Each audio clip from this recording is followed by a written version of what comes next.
I'm willing to bet no dentist has ever said to you, hey, make sure you take care of your gums because it could affect whether or not you develop Alzheimer's. I know, sounds a little strange, right? But stay with me, okay? Because the science here is real, it's compelling, and it's so actionable. So today we're talking about the connection between oral health, the menopause transition, and Alzheimer's disease. Welcome to Happy and Healthy with Amy, the brain health podcast for women in midlife who want to not just survive, but actually thrive during the menopause transition and beyond. I'm Amy Lang, master health coach, best-selling author, and daughter of Alzheimer's, and I'm here to help you make this next chapter of your life the best one yet. Well, hi there, Amy here. Thank you so much for joining me today, and welcome to another episode of Happy and Healthy with Amy. So if you've been listening to this podcast for a while, you know that Alzheimer's is really personal for me. My mom has Alzheimer's, her mom had Alzheimer's, and I just turned 60 this year. And I often wonder if my mom knew then what I know now, what would she have chosen to do differently? And what would her life be like now? Because I know genes are not destiny and prevention is possible. So I'm on a mission to spread the word on what to do and how to make that happen.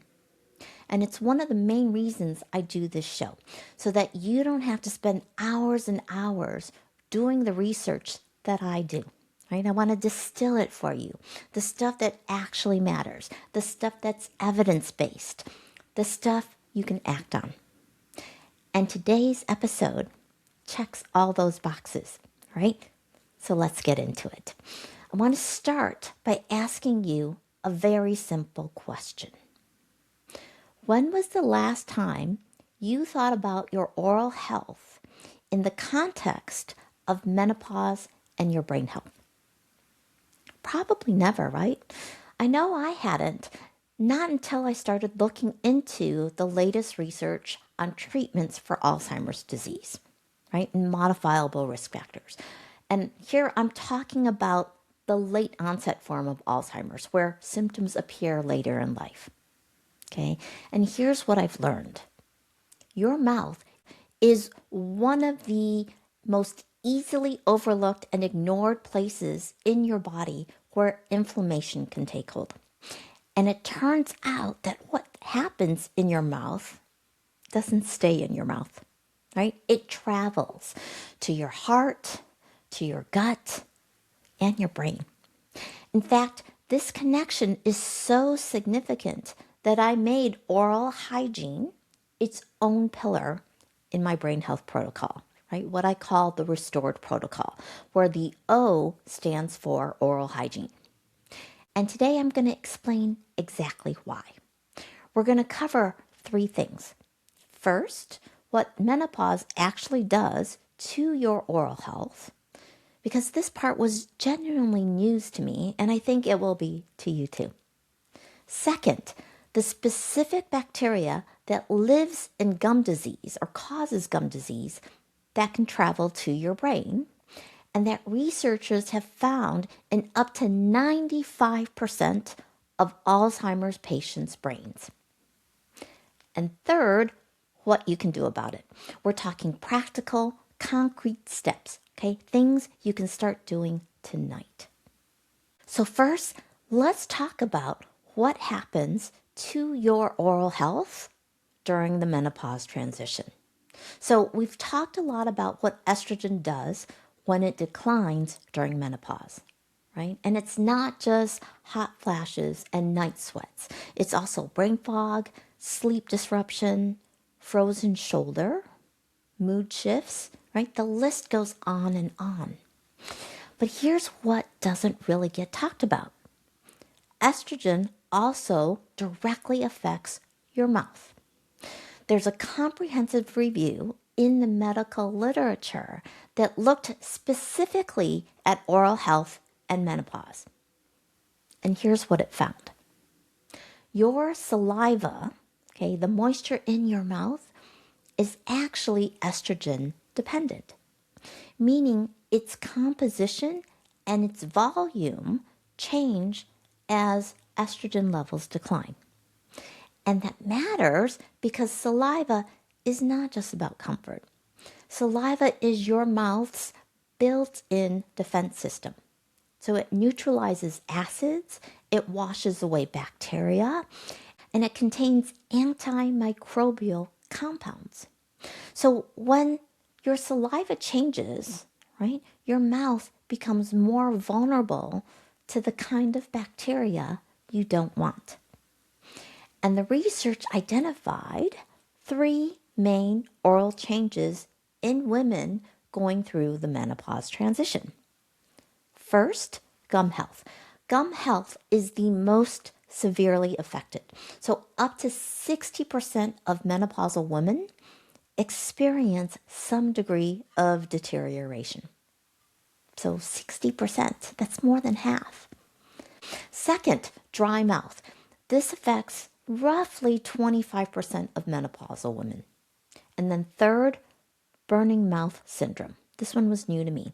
That's a persistent tingling or burning sensation of the tongue or inside the mouth. And this affects about 15%. Okay, and here's another piece that doesn't get enough attention. We know loss of estrogen affects bone. We talk about it a lot for your hips and your spine. But do we ever talk about the bone that holds your teeth in place? It's called the alveolar bone. Guess what? It's also affected.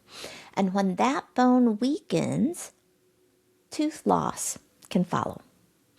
So if you've noticed in recent years that your gums bleed more when you floss, or your dentist has been concerned about pockets, right? Or you've had appointments where they do scaling or root planing, or your mouth just feels drier than it used to. These may be related to menopause and symptoms nobody has ever warned you about. Okay, and here's why this matters so much beyond your dental bills. Because those changes, right, gum disease, tooth loss, shifts in saliva, they're not just a dental problem. They are a brain health issue. So now let's walk through exactly how. Now, to do that, we need to talk about a bacteria called Porphyromonas gingivalis, or more commonly referred to as P. gingivalis, or PG for short. Okay, so researchers call P. gingivalis the keystone pathogen in gum disease, meaning it's not the only bacteria involved, but it's a master manipulator that doesn't need to be in large numbers to create massive tissue destruction. Okay, in fact, its impact is greater, is disproportionate to its relative amount. So in case you don't know, okay, early gum disease is reversible. This is known as gingivitis. So there's inflammation that's caused by plaque buildup, and it causes red, swollen, and bleeding gums. Okay, but if it's left untreated, it progresses to periodontitis. This is an irreversible, severe infection that goes below the gum line and starts damaging the bone and tissue that hold your teeth in place. So that ultimately leads to tooth loss. And P. gingivalis is the central player in periodontitis. But here is what is far less known and far less obvious, and definitely something you need to know, understand, and appreciate. Okay, researchers have found P. gingivalis in the brain. So I had an opportunity to listen to a presentation by Dr. Michael Detke, who is a board-certified psychiatrist and the chief medical officer and co-founder of a company called Lighthouse Pharmaceuticals. So he has spent years studying the connection between this bacteria and Alzheimer's. And his team worked with a brain bank in New Zealand, a group called Neuro Valletta, where people donate their brains to research after they die. And what they found was evidence of P. gingivalis in the brain tissue of 90 to 95% of the Alzheimer's patients. So what about those that didn't die of Alzheimer's? Well, they did an age-matched comparison.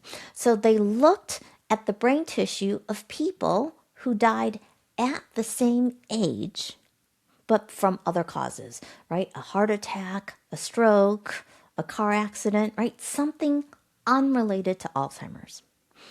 And about a third of the age-matched comparison group also had evidence of the bacteria, of P. gingivalis. So it wasn't zero, but Dr. Detke said, based on their hypothesis, that's actually what you'd expect, because they believe this bacteria causes damage slowly, like over decades. So, of course, then some of the people who died of other causes would have it too, right? They just hadn't had it long enough for it to produce clinical symptoms, right? The ones we associate with Alzheimer's. So this is like early stage cancer, where the disease process is underway, but you're still asymptomatic, okay? But that difference between 95% and 33% is statistically significant. It's a big difference, and it's a meaningful one, right? And the population they were looking at, the numbers were large too. So you may now be wondering, how does P. gingivalis get into the brain? Well, there are two main pathways. The first one is pretty direct. So just above the roof of your mouth and just below your frontal cortex, there's a bone called the cribriform plate. And it has tiny holes where nerve fibers from your nose pass through. So researchers have been able to show that P. gingivalis can travel from the mouth through those openings and reach the brain within a day or two of entering the mouth. So this is also, by the way, one of the reasons researchers think that loss of smell, which you may know is often an early sign of Alzheimer's, is connected. The olfactory lobe of the brain, right, the one responsible for smell, sits right at that entry point. Okay? The second pathway is sneaky and actually a bit scary. So P. gingivalis can enter and live inside your white blood cells. These are immune cells. Most bacteria can't do this. So P. gingivalis can cross the blood-brain barrier because it can hitch a ride inside your own immune cells. And then your circulatory system, right, carries those cells everywhere, including into your brain. And once it's there, what does it do? Well, P. gingivalis releases these enzymes or proteases called gingipanes. Okay, these act like little scissors which cut up proteins inside your brain cells, your neurons. And over time, that contributes to neuron death. And here's something else that's really interesting. Some researchers are now postulating that amyloid, right, the sticky protein that's associated with Alzheimer's that you've probably heard about, may actually be the brain's immune response to P. gingivalis. So the brain is trying to fight back against an infection, which means some of what we see in Alzheimer's pathology might be the immune system doing its job, but getting overwhelmed in the process. So, what's the effect or the consequence of P. gingivalis in the brain? Well, researchers followed people who had Alzheimer's disease, and they distinguished between those who had active gum disease and those who didn't. Okay, and over a period of 6 months, the group with gum disease declined by about 6 points on a standard cognitive assessment that's called ADAS-Cog. Okay, the group without gum disease, these folks only declined by about 1 point. Again, we're only talking about 6 months, so 6 points versus 1 point. Pretty scary, right? So, by the way, the cognitive assessment, ADAS-Cog, that they used in this study is regarded as the gold standard for assessing treatment efficacy in Alzheimer's clinical trials. Okay, so now I want to add one more layer here, because I think it'll help you understand why you're just hearing about this now. And actually, I want you to give yourself a pat on the back because you're on the leading edge, okay? And being so much more proactive than 99.99% of the population. All right, so what's this additional layer? In early 2025, a group of researchers published a response in The Lancet, right? This is one of the world's oldest and most prestigious medical journals. And if you've been listening to this podcast for a while, you know that the Lancet Commission report is something I've referenced before. And the most recent report from July of 2024 identified 14 modifiable risk factors for dementia. But it didn't include gum disease. So this group of researchers wrote to the Lancet Commission and basically said, you missed something, and implored the commission to reconsider. So specifically, they said the commission had underestimated the role of oral health in dementia risk. And they pointed to a meta-analysis. That's a study of studies that looked at 14 longitudinal studies that involved more than 34,000 adults over the age of 60. And what that analysis found was that every additional missing tooth was associated with a 1.4% increased risk of cognitive impairment and a 1.1% increased risk of a dementia diagnosis. Now, 1.4% might sound small, but think about what that adds up to across a full mouth. Okay, so most adults have 32 permanent teeth. If someone lost all their teeth, that's a 45% increased risk.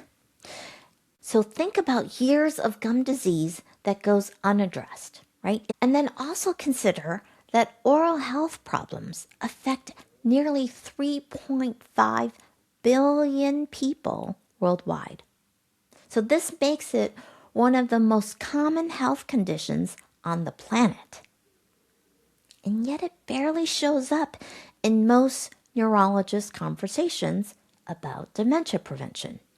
So even the wonderful doctors Dean and Aisha Sherzai, who use Neuro, N-E-U-R-O, as an acronym for their 5 lifestyle pillars, don't call this out specifically, right?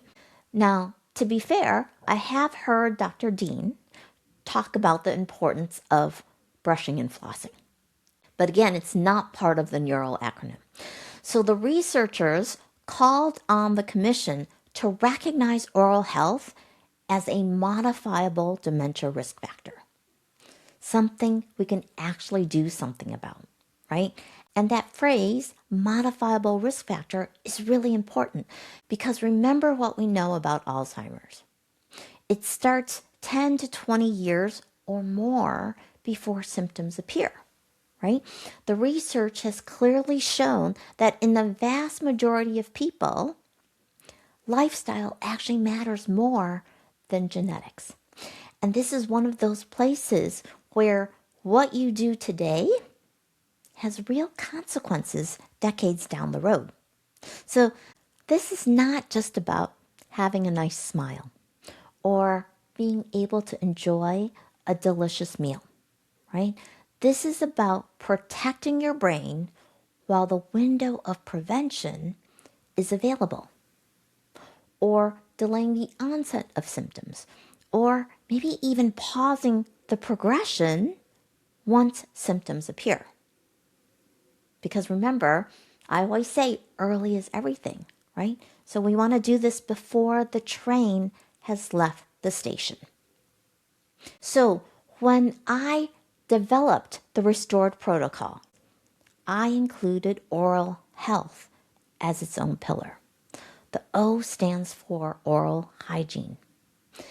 And it's not because of one study or one presentation, but because the evidence pointing in this direction kept showing up, right? Over and over again from multiple angles. So oral health impacts your brain health, your cardiovascular health, your gut health, okay? Menopause and the hormone shifts also have a significant effect. It's all connected, right? So speaking of connection, each one of the 8 factors in the restored protocol is also having an impact on the others. So the S means stay hydrated, right? This directly supports saliva production, which is your mouth's natural antibacterial defense. The E stands for eat nutritious foods. And if you do this, you're reducing the sugar and processed food that oral bacteria thrive on. Even the R for restorative sleep matters here because sleep is when your brain's glymphatic system does its deep cleaning, right? So these are not separate factors. We're not talking about separate habits. They're really part of a system, okay? And if you haven't downloaded my free guide, right, the Restored Protocol Guide, I've included the link in the show notes or the description if you're watching this on YouTube. And again, it's free, okay? So here's one other really important thing I want to point out. Of all the Alzheimer's modifiable risk factors we talk about, these protective factors, sleep, exercise, good nutrition, hydration, reducing chronic stress, social connection, challenging your brain, right? Oral health is not only actionable, it's probably the easiest, most affordable, and least time consuming. You can do something about it today, right? Right now. This is genuinely within your control. So now let's talk about what you can do. Let's get practical because ultimately that's what coaching is all about. So what does the evidence actually support? Well, here's what I'm doing and here's what I recommend. First, brush twice a day for 2 full minutes with a soft bristled toothbrush. My dentist prefers electric toothbrushes. I use a Philips Sonicare, and the research backs that up. They do a better job of removing plaque along the gum line than manual toothbrushes. But if you love your manual brush and you're consistent with it, that's fine, right? What matters is that you're doing it twice a day, every day, 2 full minutes, okay? Second, floss once a day. So I know you've probably heard this before, but now you know why it's so vitally important, right? The bacteria that drive gum disease, including P. gingivalis, live in the spaces between your teeth and under your gum line where your brush can't reach. So flossing is what actually gets in there, right? String floss, picks, a water flosser, find whatever works for you, okay? And do it every day. Third, use an alcohol-free mouth rinse. This matters especially during menopause because dry mouth is already a concern, and alcohol-based rinses can make that worse. So an alcohol-free antimicrobial rinse gives you an extra layer of protection without compromising your saliva. So I use one called TheraBreath, which I'll include the links to all of these products in the show notes or in the description if you're watching this on YouTube, so that you don't have to go searching for them. Okay? Fourth, see your dentist for teeth cleaning every 6 months, or more often if that's what your dentist recommends. Okay? And when you go, especially if you're in your 40s or 50s or 60s or beyond, right? Pay attention when they do that pocket measuring exercise, right? The one where they go around with that little probe and call out numbers. So if you hear 3 or 4 millimeters, that's normal. But if you hear 5 or 6 or more, it's a sign of developing gum disease, right? And if your dentist hasn't done this recently, definitely ask, right? Ask what your pocket depths are. I want you to be proactive. Okay? Fifth, stay hydrated. This connects directly to the S in restored, right? Saliva, again, is your mouth's natural antibacterial defense. And menopause can compromise your saliva production. So staying well hydrated supports saliva, which then supports your oral microbiome, which supports your brain. Okay? 6, reduce ultra-processed foods and added sugar. So oral bacteria, including P. gingivalis, thrive in the environment that refined sugar and ultra-processed foods create. And the mind diet, that eating pattern, which I talk about a lot on this show, is low in exactly those things. So the first E in restored, right, eat nutritious foods, directly supports the O. They work together. Okay. Now, there's one more thing I want to mention. For anyone who is already dealing with a diagnosis of mild to moderate Alzheimer's, or who has a loved one in that situation, there is a clinical trial that I think is worth knowing about. It's called the SPRING trial, and the researchers, led by Dr. Michael Detke and Lighthouse Pharmaceuticals, are testing a drug called LHP588 that specifically targets those gingipans, right? The scissors that P. gingivalis uses to damage brain cells. And in an earlier trial, patients who tested positive for PG and then received the drug showed a roughly 57% slowing of cognitive decline. And as of the release date of this episode, so April 15, 2026, the SPRING trial is actively recruiting right now. So this is a once-a-day pill, not an infusion, okay? It's open to people on blood thinners and ApoE4 carriers who often can't qualify for some of the other trials or some of the FDA-approved medications, okay? Participants need to be between 55 and 80 with mild to moderate Alzheimer's. So the website is springclinicaltrial.com. All right?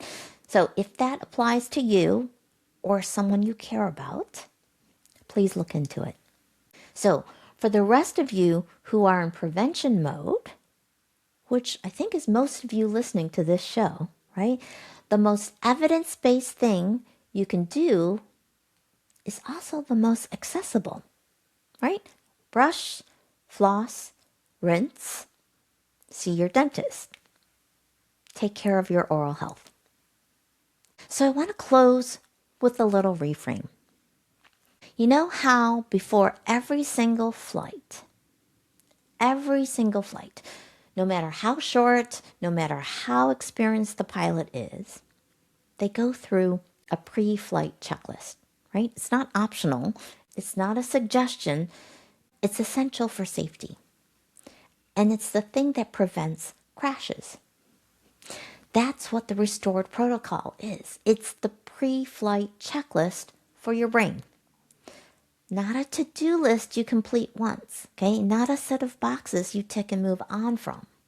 It's a system you return to over and over again because your brain, like an airplane, needs all the systems working together, right?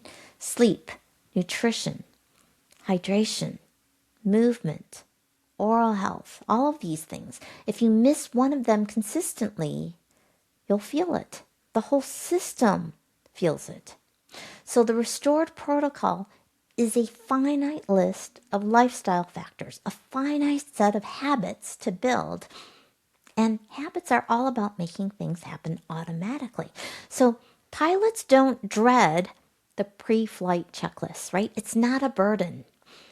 It's the thing that gives them confidence to fly.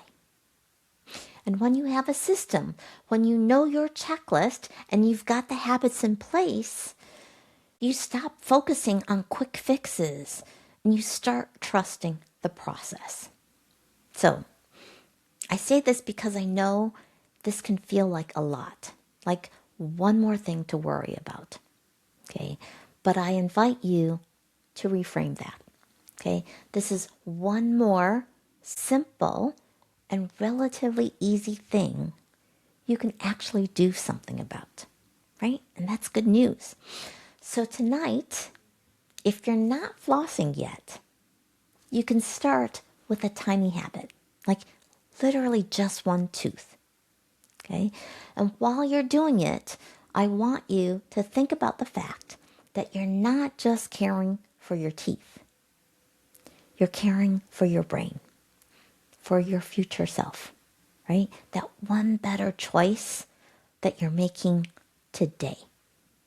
So, if today's episode was helpful, please share it, right? Send it to a friend, send it to your sister, send it to your mom, send it to anyone in your life who needs to hear that their oral health matters more than they think. Okay? This is the kind of information that should not stay inside this podcast, right? Okay. So, I want to wrap up this episode with a quote by Plato. The beginning is the most important part of the work. Hi there. Would you please do me a quick favor? If you're a woman in midlife who wants to protect her brain, especially if you have a family history of Alzheimer's, please subscribe, right? This channel is for you. And I post every week. So not only do I not want you to miss my next episode, as the channel grows, I'll be able to access harder to book guests who have really valuable insights and wisdom that I think are best learned directly from the source. Right? And if this episode resonated with you, please be sure to like and share and watch this episode next.